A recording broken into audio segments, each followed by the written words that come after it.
Hi everyone and welcome back. I'm sure that we've all heard the expression that trials will make you strong. Well, I disagree with that. I don't think it's always the case. You see, it's not the trials that make you strong, but it's our attitude in the trial. That's the issue. There are many people that I know that have faced trials that have destroyed them. People who have lost faith. People who have allowed their situations to destroy relationships, marriages, all sorts of things in their life. Many people are crushed by these trials and live in defeat. The key is not the trial.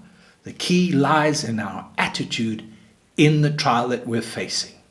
See, Paul says in 2 Corinthians chapter 4, verse 16, "Therefore, we do not lose heart, even though our outward man is perishing, yet the inward man is being renewed day by day."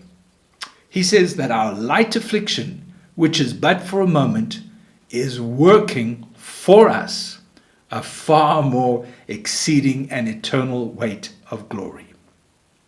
The thing that he is pointing out is that these trials need to work in us.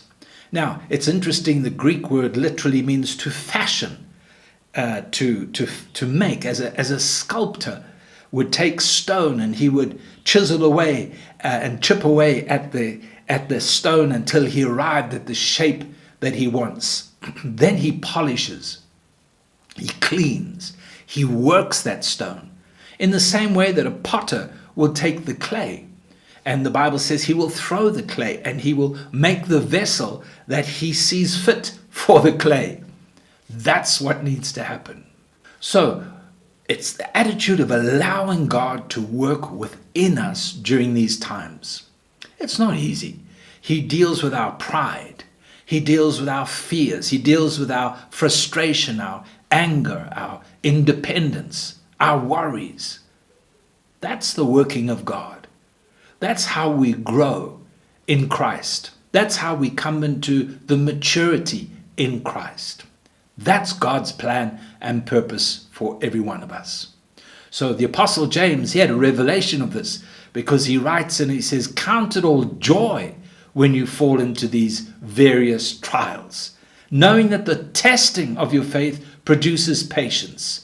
He says, "Let your patience have its perfect work, that you may be perfect and complete, lacking nothing." In other words, James is saying to us, hang in there. Don't look for a way out of the trial, but in the trial, keep your heart well before God, and he will have his way in your life, bringing perfection and maturity in Christ. May the Lord help us.